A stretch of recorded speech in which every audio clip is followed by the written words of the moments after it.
Fala galera intensiva, o meu nome é Ivens, sejam bem-vindos a mais um Sunday Paper. Hoje, nosso Sunday Paper de número 31. No Sunday Paper de hoje, a gente vai discutir esse artigo aqui sobre o uso do catéter nasal de alto fluxo versus o CPAP nasal em lactentes com bronquiolite viral aguda. O estudo Tramontane 1, tá? Estudo Tramontane 1 publicado na Intensive Care Medicine em 2017, revista que tem um fator de impacto de 18,967. Bom, então, bronquiolite viral aguda é uma das principais causas de hospitalização de lactentes. 8 a 13% desses vão necessitar de internação na UTI, devido à gravidade, do acometimento da bronquiolite. A bronquiolite ela pode se apresentar como uma doença restritiva do parênquima, porém a maioria das crianças vão apresentar uma doença pulmonar obstrutiva, com aumento de carga inspiratória, padrão respiratório rápido e superficial, e o aumento do volume final expiratório, ou seja, elas vão aprisionando o ar e todo esse conjunto de fatores vai aumentando o trabalho respiratório das crianças. Tradicionalmente, para tratar essas crianças, o primeiro suporte ventilatório que a gente dá para elas é o CPAP nasal, seja por prong ou seja por máscara nasal. Então ele é utilizado aí há algum tempo já como padrão ouro. Ele diminui o tempo ou a necessidade de ventilação mecânica, diminui o tempo de internação dessas crianças com bronquiolite viral aguda.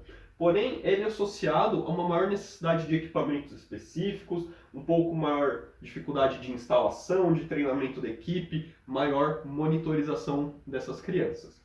Para tentar melhorar isso, comparar o catéter nasal de alto fluxo, que teoricamente precisa de equipamentos mais simples, tem uma instalação mais fácil, precisa de menos monitorização, com o CPAP nasal no manejo respiratório inicial desses lactentes com bronquiolite viral aguda de moderada a grave.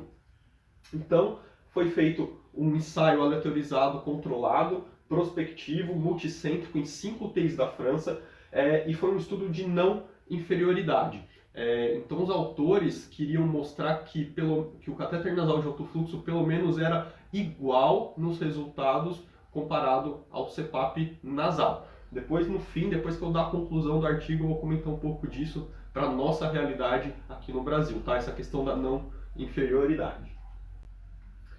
Então, quem que era a população do estudo? Crianças de até 6 meses, internadas na UTI pediátrica com bronquiolite viral aguda de moderada a grave. Grupo intervenção era o grupo que utilizava o catéter nasal de alto fluxo, o grupo controle, o grupo comparação era o grupo que utilizava o CPAP nasal, e os desfechos avaliados: falha no tratamento nas primeiras 24 horas, taxa de intubação, tempo de internação, lesão de pele e eventos adversos. Foram randomizados então 142 pacientes, 71 em cada grupo, então 71 no grupo catéter nasal de alto fluxo, que utilizava um fluxo de 2 litros por quilo por minuto, e o grupo CPAP, que utilizava uma pressão de 7 centímetros de água, e aí para os dois grupos a FO2 era titulada conforme a saturação. Então aqui é o exemplo do catéter nasal de alto fluxo, que foi utilizado nesse estudo, que no caso foi um catéter nasal de alto fluxo da Fisher e Paykel, e um exemplo do CPAP. Então essa aqui é a interface que ele relata que eles utilizavam no estudo, essa do tipo máscara, então também que é uma máscara da Fisher e Paykel também. Resultados. Então não teve diferença nos dados demográficos nem clínicos das crianças nos dois grupos. Então o peso médio dessas crianças era ali de 4 kg 126 gramas, a idade média de 40 dias, crianças nascidas pré-termos, 18% delas eram pré-termos, sem diferença entre os dois grupos. Broncodisplásicos teve um em cada grupo, certo? E sem diferenças na clínica dos pacientes no momento da inclusão no estudo. Aqui é a probabilidade de falha do tratamento em cada grupo. Então a gente vê que para os 4 time points que eles avaliaram, que foi em 1 hora, 6 horas, 12 horas e 24 horas, nesses 4 time points a probabilidade de falha foi maior sempre no grupo catéter nasal de alto fluxo. E principalmente aqui 12 horas e 24 horas, isso foi estatisticamente significante. Os desfechos primários, então aqui pacientes que falharam 50,7% no grupo catéter nasal de alto fluxo versus 31% no grupo CPAP. Então, os pacientes do grupo catéter nasal de alto fluxo tiveram mais falha no tratamento que os pacientes do grupo CPAP nasal. E quando a gente vai olhar o porquê, os pacientes do grupo catéter nasal de alto fluxo que falharam principalmente por aumento do desconforto respiratório. Então eles tinham um aumento no score de Woods modificado e um aumento na frequência respiratória. E ambos esses parâmetros mostram para a gente o desconforto respiratório. Então as crianças do grupo catéter nasal de alto fluxo que falhavam principalmente por aumento do desconforto respiratório. Enquanto as crianças do grupo CPAP nasal que falhavam principalmente por aumento do desconforto incômodo da terapia, que mostrado aqui pra gente pelo parâmetro do aumento do EDIM score, que basicamente é um score comportamental, que é avaliado de acordo com alguns comportamentos da criança, que mostram quão desconfortável ela está incomodada com aquilo. Então, quem falhava no grupo CPAP falhava por desconforto, por incômodo. Os resultados secundários, os desfechos secundários. Não teve diferença no uso da cafeína. Taxa de intubação não teve diferença, 3 no grupo CPAP, 5 no grupo alto fluxo, inclusive bastante baixa essas taxas de intubação, 4%, 7%. Lesão de pele também não teve diferença e o tempo de internação também não teve diferença estatisticamente significante, mas quando a gente compara aqui o grupo CPAP, 7,5 dias, grupo alto fluxo, 6,2 dias, dá um dia e pouco de diferença, talvez isso seja uma diferença clínica importante para as crianças.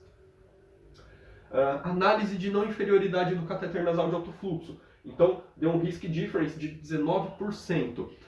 Para que o catéter nasal de alto fluxo fosse considerado não inferior ao CPAP, ou seja, para que eles fossem pelo menos equivalentes, esse risk difference tinha que ficar em torno aí de 15%, tinha que ser menor que 15%, e acabou sendo de 19%. Então a gente não pode afirmar que o catéter nasal de alto fluxo não é inferior ao CPAP. Então o que eles fizeram? Fizeram uma análise de superioridade do CPAP nasal, e aí mostrou um difference de 20% e um relative risk de sucesso de 1,63, mostrando que o CPAP é superior ao catéter nasal de alto fluxo para essa população de crianças com bronquiolite viral aguda de moderada a grave.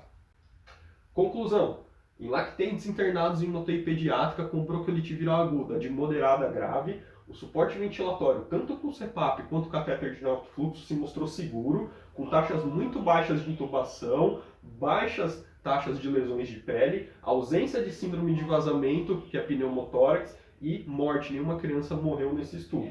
E o estudo sugeriu que o CPAP nasal é mais eficiente que o catéter nasal de alto fluxo para o suporte ventilatório inicial dessas crianças com bronquiolite viral aguda, certo? Detalhe da não inferioridade para a gente aqui no Brasil. Quando a gente fala que um tratamento não é inferior ao outro, a gente quer dizer basicamente que talvez tanto faz qual tratamento que eu vou utilizar. E eles queriam mostrar isso porque o catéter nasal de alto fluxo se mostra mais fácil da equipe manipular, monitorizar, e as crianças têm menos incômodo com ele. Então, se não fosse inferior, eu posso optar em primeiro lugar pelo catéter nasal de alto fluxo.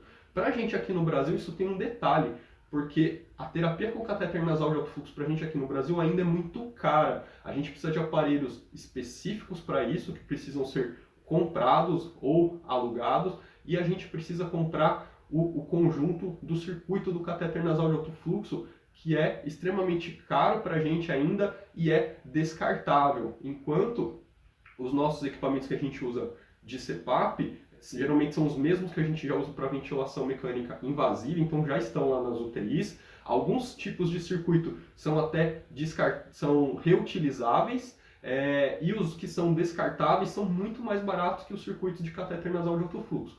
Então, para a gente aqui no Brasil, a realidade é que, dentro de um hospital particular, o alto fluxo pode ser sim muito utilizado, porque ele vai ser cobrado do paciente, vai ser cobrado do convênio, então isso tem um outro tipo de implicação, mas para os serviços públicos isso ainda é um gasto que não vale a pena, porque não mostra, o catéter nasal de alto fluxo se mostrou inferior ao CPAP, então ele tem um custo maior e um resultado inferior, então para a gente isso no serviço público ainda não deve ser realidade, certo? Então, galera, espero que vocês tenham gostado. deixa aí o seu joinha, deixa o seu comentário, se inscreve no canal e eu te vejo no próximo Sunday Paper. Até lá!